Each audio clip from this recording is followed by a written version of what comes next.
Hi friends, எல்லாருக்கும் வணக்கம். Welcome back to our channel. இன்றைக்கி நம்ம பார்க்க போகிற பதிவு என்னன்னு பார்த்தீங்கன்னா ரொம்பவே முக்கியமான பதிவு தான். ஏன்னு பார்த்தீங்கன்னா வைகாசி மாதம்னு எடுத்துக்கிட்டாலே ஒருத்தருக்கு வந்து ரொம்ப விசேஷமான நாள்.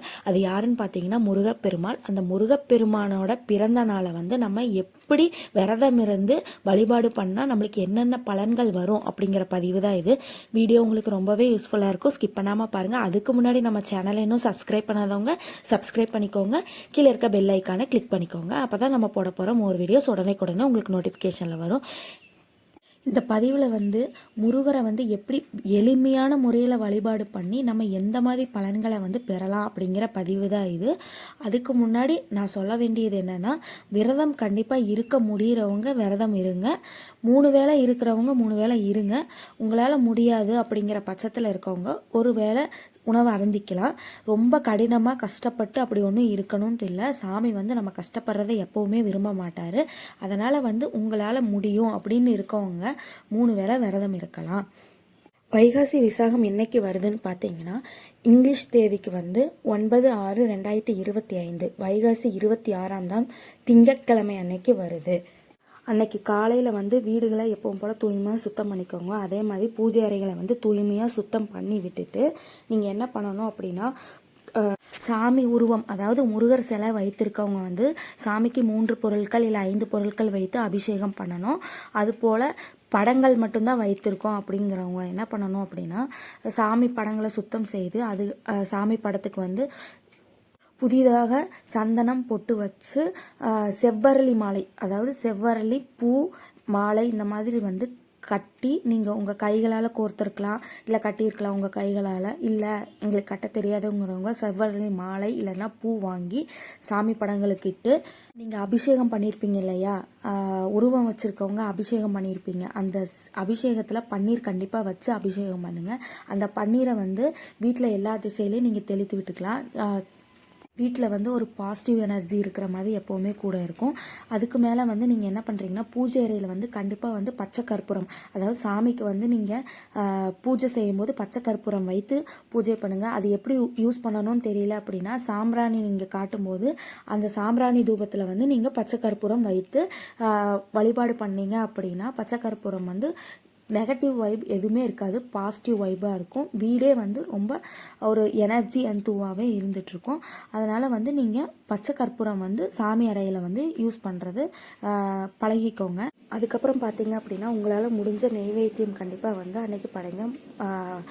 சக்கரை பொங்கல், சுண்டல் இந்த மாதிரி நைவேத்தியம், இல்லை பருப்பு பாயாசம் வந்து ரொம்ப விசேஷமானது. முருகருக்கு வந்து அன்றைக்கி நீங்கள் பருப்பு பாயாசம் வந்து படைத்து நீங்கள் வழிபாடு பண்ணுறது ரொம்பவே விசேஷத்தை கொடுக்கும். அதுக்கப்புறம் பார்த்தீங்க அப்படின்னா, நீங்கள் வந்து அந்த 3 வேளை விரதம் இருக்கிறவங்க நீங்கள் என்ன பண்ணுறீங்க அப்படின்னா, கண்டிப்பாக வந்து கந்தசஷ்டி கவசம், கந்தகுரு கவசம் இந்த மாதிரி நீங்கள் வந்து முருகரோட பாடல்களை வந்து நீங்கள் வழிபாடு பண்ணுங்கள். அதோட இன்னொன்று என்னென்னா, 3 வேளை விரதம் இருக்கிறவங்க அப்படின்ட்டு இல்லை, எல்லாருமே வந்து இந்த மாதிரி பாடல்கள் பாடி வந்து முருகனுக்கு வந்து விரதம் இருக்கலாம்.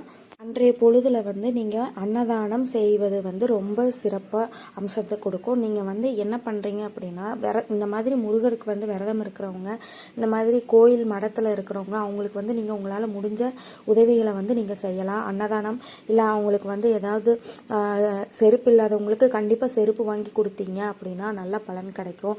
அதே மாதிரி வந்து தண்ணீர், மோர் இந்த மாதிரி அவங்களுக்கு என்னென்ன தேவைப்படுதோ அதை கேட்டு நீங்கள் வாங்கி கொடுத்தீங்க அப்படின்னா உங்களுக்கு வந்து அந்த விரதத்தோட பலன்கள் வந்து சீக்கிரமாகவே உங்களுக்கு நிறைவேற்றி கொடுப்பார் முருகப்பெருமான். விரதம் இருக்கவங்க காலை மாலை இருவேளையும் வந்து வீட்டில் வந்து விளக்கு போடணும். அது வந்து 6 விளக்கு வெற்றிலை தீபம் ஏற்றினாலும் ஒன்றும் பிரச்சனை இல்லை. நீங்கள் எப்படி முருகனை வழிபாடு பண்ணணும்னு நினைக்கிறீங்களோ அப்படி பண்ணிக்கலாம். 6 தீபம் நெய் தீபம் வந்து கோயிலில் போய் போட்டு வந்தாலும் ரொம்ப பலன்தான். ஆனால் ஒரு வேளையாவது மாலை நேரத்துலையாவது முருகர் கோயிலுக்கு நீங்கள் போயிட்டு வந்துடுங்க. இந்த மழை சீசன் வர்றதுனால அங்கே இருக்க முடியாதவங்களுக்கு அவங்க ஏதாவது இப்போது குளிரில் ப்ராப்ளம் இருக்குது அப்படின்னு சொல்லி ஏதாவது கேட்டாலோ, இல்லை ரெயின் கோட் இந்த மாதிரி கொடை இந்த மாதிரி ஏதாவது அவங்க தானமாக கேட்டாலோ அதை வந்து வாங்கி கொடுக்கறதுக்கு முயற்சி பண்ணுங்கள். ஏன்னா அன்னதானம் செய்வது ஒரு வித பலன் கொடுக்கும். அப்படின்னா அவங்களுக்கு என்ன தேவையோ அதை பார்த்து நீங்கள் வாங்கி கொடுத்தீங்க அப்படின்னா அது வந்து உங்களுக்கு இன்னும் கூடுதல் பலன்கள் வந்து கொடுக்கும். மெயினாக வந்து குழந்தை இல்லாதவர்கள் இந்த வீடியோ நீங்கள் பார்த்தீங்க அப்படின்னா, குழந்தை இல்லாதவர்கள் வந்து குழந்தை பாக்கியத்துக்காக இந்த விரதம் இருக்கிறது ரொம்ப பலன் கிடைக்கும். நீங்கள் என்ன கேட்குறீங்களோ கண்டிப்பாக இந்த வைகாசியில் நீங்கள் விரதம் இருந்தீங்கன்னா அடுத்த வைகாசிக்குள்ளே உங்களுக்கு வந்து கண்டிப்பாக குழந்தை பாக்கியம் அமையும். அது வந்து நான் தனியாக ஒரு பதிவு போடுறேன். குழந்தை பாக்கியத்துக்காக வைகாசி விசாகத்தில் எப்படி விரதம் இருக்கணும் அப்படிங்கிறத நான் தனிப்பதிவாக ஒன்று போடுறேன்.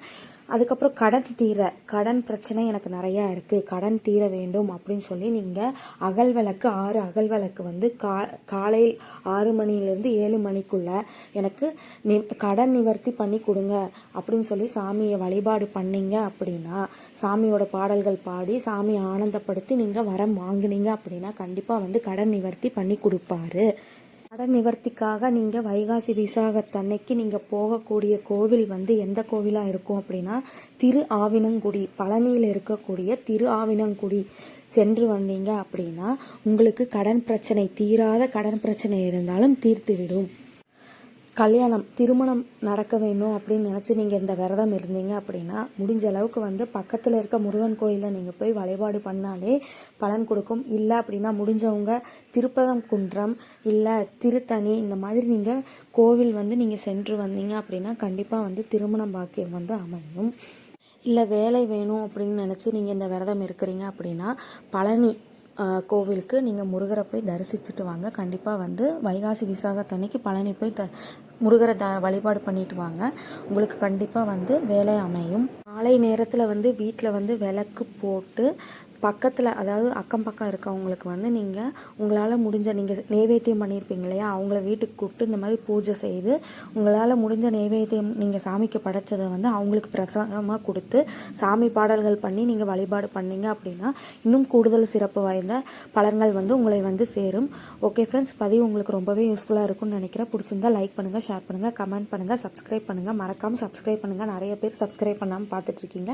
நீங்கள் சப்ஸ்கிரைப் பண்ணால் தான் எனக்கு வந்து அடுத்தடுத்த பதிவுகள் போடும்போது ரொம்ப எனர்ஜியாக நான் போட முடியும். Okay friends.